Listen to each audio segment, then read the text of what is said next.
ನಮಸ್ಕಾರ ಸ್ನೇಹಿತರೆ. ನಿನ್ನನ್ನು ನೋಯಿಸಿದವರು, ನಿನ್ನನ್ನು ಅಳಿಸಿದವರು, ನಿನ್ನ ಹೃದಯವನ್ನು ಮುರಿದವರು, ಅವರು ಎಂದಿಗೂ ಸುಖವಾಗಿರ್ತಾರಾ ಅಂತ ಯೋಚಿಸಿದ್ದೀಯಾ? ಇಲ್ಲ, ಜೀವನ ಅಷ್ಟು ಸರಳ ಅಲ್ಲ, ಜೀವನ ಅಷ್ಟು ಅನ್ಯಾಯವೂ ಅಲ್ಲ. ಪ್ರತಿಯೊಬ್ಬರ ಜೀವನದಲ್ಲೂ ಒಂದು ದಿನ ಬರುತ್ತದೆ, ಅವರು ಮಾಡಿದ್ದನ್ನೇ ಅನುಭವಿಸುವ ದಿನ. ಅದು ತಕ್ಷಣ ಆಗುವುದಿಲ್ಲ, ಆದರೆ ಅದು ಖಚಿತವಾಗಿಯೂ ಆಗುತ್ತದೆ. ಯಾಕೆಂದರೆ ಈ ವಿಶ್ವದಲ್ಲಿ ಒಂದು ಅದ್ಭುತ ನಿಯಮ ಇದೆ. ಅದು ಕಾಣಿಸುವುದಿಲ್ಲ, ಆದರೆ ಅದು ತಪ್ಪದೆ ಕೆಲಸ ಮಾಡುತ್ತದೆ. ಅದೇ ಕರ್ಮದ ನಿಯಮ. ಇದು ಪ್ರತೀಕಾರ ಅಲ್ಲ, ಇದು ಕೋಪದ ಫಲವಲ್ಲ, ಇದು ಕೇವಲ ನ್ಯಾಯ. ನೀನು ಯಾರಿಗಾದರೂ ನೋವು ಕೊಟ್ಟರೆ ಆ ನೋವು ಗಾಳಿಯಲ್ಲಿ ಕರಗುವುದಿಲ್ಲ, ಅದು ಎಲ್ಲೋ ಒಂದು ಕಡೆ ಸೇರುತ್ತದೆ. ಒಂದು ಸಮಯದವರೆಗೆ ಕಾಯುತ್ತದೆ ಮತ್ತು ಸರಿಯಾದ ಸಮಯ ಬಂದಾಗ ಅದೇ ನೋವು ಅದೇ ರೂಪದಲ್ಲಿ, ಅದೇ ತೀವ್ರತೆಯಲ್ಲಿ ಮತ್ತೆ ಹಿಂದಿರುಗಿ ಬರುತ್ತದೆ. ಕೆಲವರು ಜನ ತಮ್ಮ ಜೀವನದಲ್ಲಿ ತುಂಬಾ ಸಂತೋಷವಾಗಿರುವಂತೆ ಕಾಣುತ್ತಾರೆ. ಅವರು ನಿನ್ನನ್ನು ನೋಯಿಸಿದರು, ಅವರಿಗೆ ಏನೂ ಆಗುತ್ತಿಲ್ಲ ಅನಿಸಬಹುದು. ಅವರು ನಗ್ತಾರೆ, ಅವರು ಮುಂದೆ ಹೋಗುತ್ತಾರೆ, ನೀನು ಮಾತ್ರ ನಿನ್ನ ನೋವಿನಲ್ಲಿ ಉಳಿದಂತೆ ಕಾಣಬಹುದು.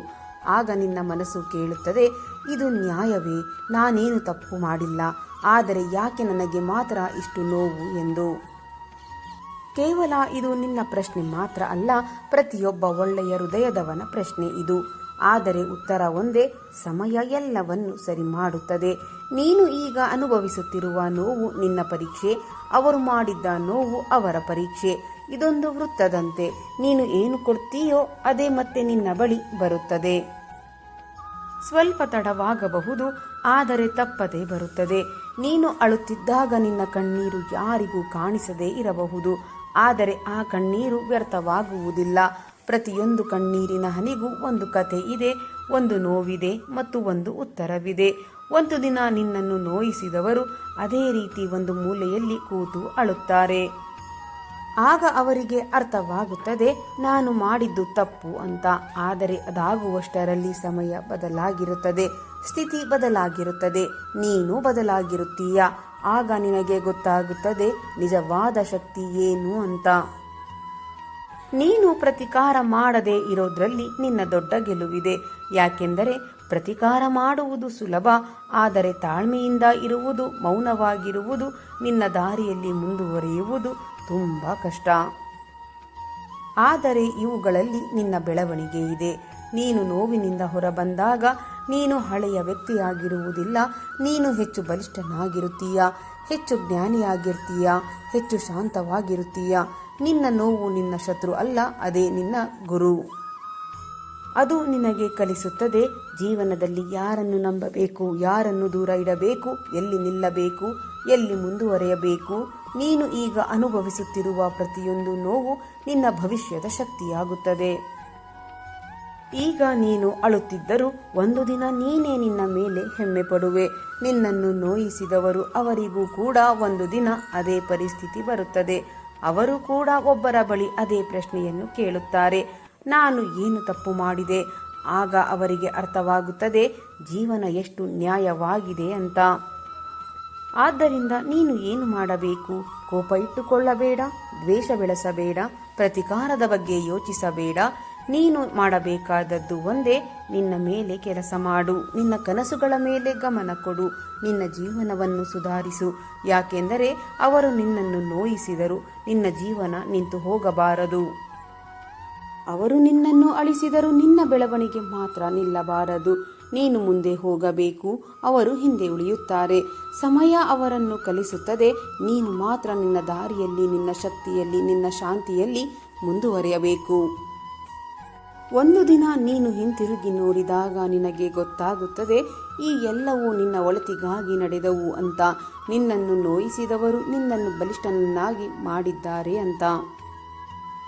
ಆದ್ದರಿಂದ ಇಂದು ನೀನು ಅಳುತ್ತಿದ್ದರೆ ನಾಳೆ ನೀನು ನಗುತ್ತೀಯ, ಇಂದು ನೀನು ಮುರಿದಿದ್ದರೆ ನಾಳೆ ನೀನು ಇನ್ನಷ್ಟು ಬಲವಾಗುತ್ತೀಯ. ಯಾಕೆಂದರೆ ಇದು ಪ್ರತೀಕಾರ ಅಲ್ಲ, ಇದು ಕೋಪ ಅಲ್ಲ, ಇದು ದ್ವೇಷವೂ ಅಲ್ಲ, ಇದು ಕರ್ಮದ ನಿಯಮ. ನೆನಪಿರಲಿ ಸ್ನೇಹಿತರೆ, ಕರ್ಮ ಯಾವತ್ತೂ ತಪ್ಪುವುದಿಲ್ಲ. ತಾಳ್ಮೆ ಯಾಕೆ ಮುಖ್ಯ?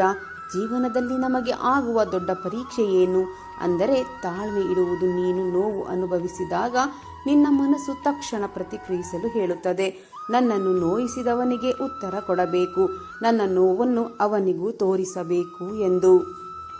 ಆ ಕ್ಷಣದಲ್ಲಿ ಕೋಪ ಹೆಚ್ಚು, ವಿವೇಕ ಕಡಿಮೆ. ಅದಕ್ಕೆ ಹಲವಾರು ತಪ್ಪು ನಿರ್ಧಾರ ತೆಗೆದುಕೊಳ್ಳುತ್ತಾರೆ. ಆದರೆ ನೀನು ಆ ಕ್ಷಣದಲ್ಲಿ ತಾಳ್ಮೆಯಿಂದ ಇದ್ದರೆ ನೀನು ನಿನ್ನನ್ನು ಉಳಿಸಿಕೊಳ್ಳುತ್ತೀಯ. ನೀನು ದೊಡ್ಡ ತಪ್ಪಿನಿಂದ ತಪ್ಪಿಸಿಕೊಳ್ಳುತ್ತೀಯ. ತಾಳ್ಮೆ ಎಂದರೆ ಮೌನವಾಗಿ ಸಹಿಸುವುದಲ್ಲ. ತಾಳ್ಮೆ ಎಂದರೆ ಸರಿಯಾದ ಸಮಯಕ್ಕೆ ಕಾಯುವುದು. ಒಬ್ಬ ಬಲಿಷ್ಠ ವ್ಯಕ್ತಿ ಯಾರು ಗೊತ್ತಾ? ತಕ್ಷಣ ಪ್ರತಿಕ್ರಿಯಿಸದವನು, ತನ್ನ ಭಾವನೆಗಳನ್ನು ನಿಯಂತ್ರಿಸಬಲ್ಲವನು, ಸಮಯದ ಮೇಲೆ ನಂಬಿಕೆ ಇಡುವವನು. ನೀನು ತಾಳ್ಮೆ ಇದ್ದಾಗ ನಿನ್ನೊಳಗೆ ಒಂದು ಶಕ್ತಿ ಬೆಳೆಯುತ್ತದೆ. ಅದು ನಿನ್ನನ್ನು ನಿಧಾನವಾಗಿ ಬಲಿಷ್ಠನನ್ನಾಗಿ ಮಾಡುತ್ತದೆ. ನೀನು ಕೋಪದಿಂದ ಪ್ರತಿಕ್ರಿಯಿಸಿದರೆ ನೀನು ಅವರ ಮಟ್ಟಕ್ಕೆ ಇಳಿಯುತ್ತೀಯ. ಆದರೆ ನೀನು ತಾಳ್ಮೆ ಇಟ್ಟರೆ ನೀನು ನಿನ್ನ ಮಟ್ಟವನ್ನು ಏರಿಸುತ್ತೀಯ. ಸಮಯ ಎಲ್ಲವನ್ನು ನೋಡುತ್ತಿದೆ. ನೀನು ಮೌನವಾಗಿದ್ದರೂ ನಿನ್ನ ನೋವನ್ನು ಅದು ಗಮನಿಸುತ್ತದೆ.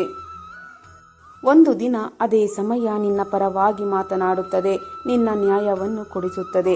ಆದ್ದರಿಂದ ತಾಳ್ಮೆ ಇಟ್ಟುಕೋ, ನಿನ್ನ ಮೇಲೆ ನಂಬಿಕೆ ಇಟ್ಟುಕೋ, ಸಮಯದ ಮೇಲೆ ವಿಶ್ವಾಸ ಇಟ್ಟುಕೋ. ಯಾಕೆಂದರೆ ತಾಳ್ಮೆಯೇ ನಿನ್ನ ದೊಡ್ಡ ಶಕ್ತಿ. ಪ್ರತೀಕಾರ ವರ್ಸಸ್ ಕರ್ಮ. ನಿನ್ನನ್ನು ನೋಯಿಸಿದಾಗ ನಿನ್ನ ಮನಸ್ಸಿನಲ್ಲಿ ಮೊದಲೇ ಹುಟ್ಟುವ ಭಾವನೆ ಏನು ಗೊತ್ತಾ? ಪ್ರತೀಕಾರ. ಅವನಿಗೆ ತೋರಿಸಬೇಕು, ಅವನಿಗೆ ಇದೇ ನೋವು ಕೊಡಬೇಕು. ಇದು ಸಹಜ, ಆದರೆ ಇದು ಸರಿಯಾದ ದಾರಿಯಲ್ಲ. ಪ್ರತೀಕಾರ ಎಂದರೆ ಕ್ಷಣಿಕ ಸಂತೋಷ, ಆದರೆ ಅದರ ಪರಿಣಾಮ ದೀರ್ಘಕಾಲದ ನೋವು. ನೀನು ಪ್ರತೀಕಾರ ಮಾಡಿದ ಕ್ಷಣದಲ್ಲಿ ನೀನು ಕೂಡ ಅದೇ ತಪ್ಪು ಮಾಡುತ್ತಿದ್ದೀಯ. ನೀನು ನೋವಿನ ಸರಪಳಿಯನ್ನು ಮುಂದುವರಿಸುತ್ತೀಯ. ಆದರೆ ಕರ್ಮದ ದಾರಿ ಬೇರೆ. ಕರ್ಮ ಮೌನವಾಗಿ ಕೆಲಸ ಮಾಡುತ್ತದೆ. ಅದು ಯಾರಿಗೂ ತಕ್ಷಣ ತೀರ್ಪನ್ನು ಕೊಡುವುದಿಲ್ಲ, ಆದರೆ ಅದು ಯಾವತ್ತೂ ತಪ್ಪುವುದಿಲ್ಲ. ನೀನು ಏನು ಮಾಡದೇ ಇದ್ದರೂ ನಿನ್ನ ಮೌನವೇ ಉತ್ತರವಾಗುತ್ತದೆ. ನಿನ್ನ ತಾಳ್ಮೆಯೇ ನಿನ್ನ ಶಕ್ತಿಯಾಗುತ್ತದೆ.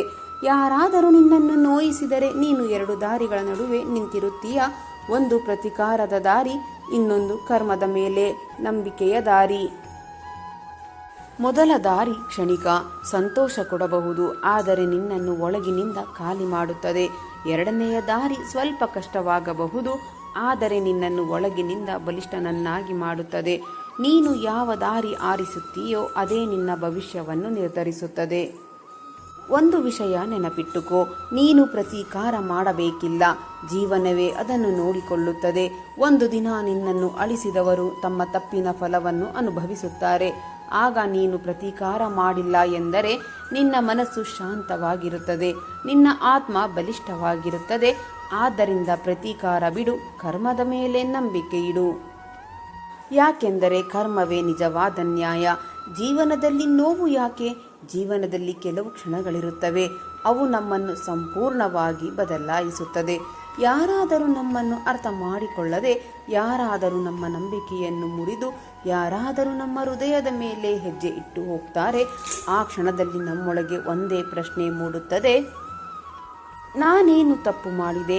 ನಾವು ನಿಷ್ಠೆಯಿಂದ ಇದ್ದರೂ, ನಾವು ಸತ್ಯವಾಗಿ ನಡೆದುಕೊಂಡರೂ ಯಾಕೆ ನೋವು ನಮಗೆ ಬರುತ್ತದೆ? ಇದು ಜೀವನದ ಕಠಿಣ ಸತ್ಯ. ಎಲ್ಲವೂ ನಮ್ಮ ನಿಯಂತ್ರಣದಲ್ಲಿ ಇರುವುದಿಲ್ಲ. ಕೆಲವರು ನಮ್ಮ ಜೀವನಕ್ಕೆ ಬರುತ್ತಾರೆ ಪಾಠ ಕಲಿಸಲು, ಕೆಲವರು ನಮ್ಮನ್ನು ಮುರಿಯಲು ಬರುತ್ತಾರೆ.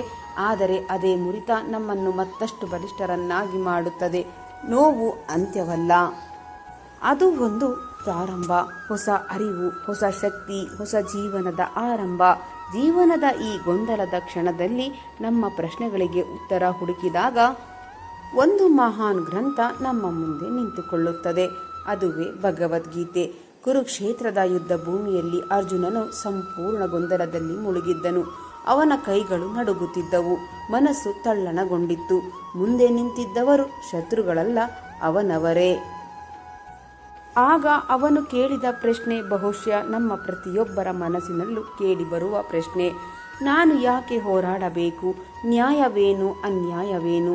ಈ ಸಮಯದಲ್ಲಿ ಶ್ರೀಕೃಷ್ಣ ಒಂದು ಮಹತ್ವದ ಸತ್ಯ ಹೇಳಿದ, ನೀನು ನಿನ್ನ ಕರ್ಮ ಮಾಡು, ಫಲದ ಬಗ್ಗೆ ಚಿಂತಿಸಬೇಡ ಎಂದು. ಈ ಮಾತಿನ ಅರ್ಥ ತುಂಬ ಆಳವಾಗಿದೆ. ನಾವು ಜೀವನದಲ್ಲಿ ಮಾಡುವ ಪ್ರತಿಯೊಂದು ಕಾರ್ಯ ಒಂದು ಬೀಜದಲ್ಲೇ. ನಾವು ಬಿತ್ತಿದ ಬೀಜ ಒಂದು ದಿನ ಮರವಾಗುತ್ತದೆ. ಅದು ಒಳ್ಳೆಯದಾಗಿರಲಿ ಕೆಟ್ಟದ್ದಾಗಿರಲಿ, ಅದರ ಫಲವನ್ನು ನಾವು ತಪ್ಪಿಸಲು ಸಾಧ್ಯವೇ ಇಲ್ಲ. ನೀನು ಯಾರಿಗಾದರೂ ಒಳ್ಳೆಯದನ್ನು ಮಾಡಿದರೆ ಅದು ತಕ್ಷಣ ಹಿಂತಿರುಗಬಹುದು, ಆದರೆ ಅದು ಕಳೆದು ಹೋಗುವುದಿಲ್ಲ. ಅದೇ ರೀತಿ ಯಾರಾದರೂ ನಿನ್ನನ್ನು ನೋಯಿಸಿದರೆ ಅವರ ಪ್ರತಿಕ್ರಿಯೆಯು ವ್ಯರ್ಥವಾಗುವುದಿಲ್ಲ. ಅದಕ್ಕೂ ಒಂದು ಫಲ ಇದೆ. ಕಾಲವೇ ಅದನ್ನು ತೀರಿಸುತ್ತದೆ. ಸಮಯವೇ ನ್ಯಾಯಾಧೀಶ. ಯಾರಿಗೂ ತಕ್ಷಣ ತೀರ್ಪು ಕೊಡುವುದಿಲ್ಲ, ಆದರೆ ಒಂದು ದಿನ ನಿಖರವಾಗಿ ನ್ಯಾಯವಾಗಿ ಫಲವನ್ನು ಕೊಡುತ್ತದೆ. ಆದ್ದರಿಂದ ನೀನು ಮಾಡಬೇಕಾದದ್ದು ಒಂದೇ, ನಿನ್ನ ದಾರಿಯಲ್ಲಿ ಸರಿಯಾಗಿ ನಡೆಯುವುದು. ನಿನ್ನ ಮನಸ್ಸನ್ನು ಶುದ್ಧವಾಗಿಟ್ಟುಕೊಳ್ಳುವುದು, ನಿನ್ನ ಕರ್ಮವನ್ನು ನಿಷ್ಠೆಯಿಂದ ಮಾಡುವುದು. ಯಾಕೆಂದರೆ ಭಗವದ್ಗೀತೆ ಹೇಳುವ ಸತ್ಯ ಏನು ಎಂದರೆ, ನೀನು ತಪ್ಪಿಲ್ಲದಿದ್ದರೆ ನಿನಗೆ ಭಯಬೇಡ. ನೀನು ಸತ್ಯದ ದಾರಿಯಲ್ಲಿದ್ದರೆ ನಿನ್ನ ಗೆಲುವು ಖಚಿತ. ಕರ್ಮ ಕೆಲಸ ಮಾಡುತ್ತದೆ. ನೀನು ನೋಡದೇ ಇದ್ದರೂ ಅದು ನಿನ್ನ ಜೀವನವನ್ನು ನ್ಯಾಯದ ದಾರಿಯಲ್ಲಿ ಕರೆದೊಯ್ಯುತ್ತದೆ. ಕರ್ಮದ ನಿಯಮ. ಈ ವಿಶ್ವದಲ್ಲಿ ಒಂದು ಅದ್ಭುತ ನಿಯಮ ಇದೆ. ನಾವು ನೋಡಲಾರುವುದು, ಆದರೆ ಅನುಭವಿಸಬಹುದು. ಅದೇ ಕರ್ಮದ ನಿಯಮ. ಇದು ಯಾರಿಗೂ ಪಕ್ಷಪಾತ ಮಾಡುವುದಿಲ್ಲ. ಇದು ಯಾರನ್ನು ಬಿಟ್ಟು ಬಿಡುವುದಿಲ್ಲ. ನೀನು ಏನು ಮಾಡುತ್ತೀಯೋ ಅದೇ ನಿನ್ನಂತ ಹಿಂದಿರುಗುತ್ತದೆ. ಒಂದು ಬೀಜ ಬಿತ್ತಿದರೆ ಅದೇ ಮರವಾಗಿ ಬೆಳೆಯುತ್ತದೆ. ನೀನು ಮಾವಿನ ಬೀಜ ಬಿತ್ತಿದರೆ ಮಾವಿನ ಹಣ್ಣು ಬರುತ್ತದೆ. ನೀನು ಕಹಿ ಬೀಜ ಬಿತ್ತಿದರೆ ಕಹಿ ಫಲವೇ ಸಿಗುತ್ತದೆ. ನೀನು ಪ್ರೀತಿ ಕೊಟ್ಟರೆ ಒಂದು ದಿನ ಪ್ರೀತಿ ಹಿಂದಿರುಗುತ್ತದೆ. ನೀನು ನೋವು ಕೊಟ್ಟರೆ ಒಂದು ದಿನ ನೋವೇ ಹಿಂದಿರುಗುತ್ತದೆ. ಆದರೆ ಕರ್ಮ ತಕ್ಷಣ ಫಲ ಕೊಡುವುದಿಲ್ಲ. ಅದು ಸಮಯ ತೆಗೆದುಕೊಳ್ಳುತ್ತದೆ. ಅದು ನೋಡುತ್ತದೆ. ಅದು ಕಾಯುತ್ತದೆ. ಸರಿಯಾದ ಕ್ಷಣ ಬರುವವರೆಗೆ ನೀನೀಗ ಅನುಭವಿಸುತ್ತಿರುವ ಕೆಲವು ಸಂಗತಿಗಳು ನಿನ್ನ ಹಳೆಯ ಕರ್ಮದ ಫಲವಾಗಿರಬಹುದು. ಹಾಗೆಯೇ ಇಂದು ನೀನು ಮಾಡುತ್ತಿರುವ ಪ್ರತಿಯೊಂದು ಕಾರ್ಯ ನಿನ್ನ ಭವಿಷ್ಯವನ್ನು ನಿರ್ಮಿಸುತ್ತದೆ. ಆದ್ದರಿಂದ ನೀನು ಮಾಡಬೇಕಾದದ್ದು ಒಂದೇ, ನಿನ್ನ ದಾರಿಯಲ್ಲಿ ಸರಿಯಾಗಿ ನಡೆಯುವುದು, ನಿನ್ನ ಮನಸ್ಸನ್ನು ಶುದ್ಧವಾಗಿ ಇಟ್ಟುಕೊಳ್ಳುವುದು, ನಿನ್ನ ಕರ್ಮವನ್ನು ನಿಷ್ಠೆಯಿಂದ ಮಾಡುವುದು. ಯಾಕೆಂದರೆ ಕರ್ಮ ಯಾವತ್ತೂ ತಪ್ಪುವುದಿಲ್ಲ. ಅದು ನಿಧಾನವಾಗಿ ಕೆಲಸ ಮಾಡಬಹುದು, ಆದರೆ ಅದು ಯಾವತ್ತೂ ತಪ್ಪದೆ ನ್ಯಾಯವನ್ನು ಕೊಡುತ್ತದೆ. ನಿಜವಾದ ಗೆಲುವು ಜೀವನದಲ್ಲಿ ನಾವು ಸಾಮಾನ್ಯವಾಗಿ ಗೆಲುವು ಅಂದರೆ ಏನು ಅಂತ ತಪ್ಪಾಗಿ ಅರ್ಥ ಮಾಡಿಕೊಳ್ಳುತ್ತೇವೆ. ಯಾರನ್ನಾದರೂ ಸೋಲಿಸುವುದು, ಯಾರನ್ನಾದರೂ ಮಣಿಸುವುದು ಅಥವಾ ನಮ್ಮನ್ನು ನೋಯಿಸಿದವರಿಗಿಂತ ಮುಂದೆ ಹೋಗುವುದು.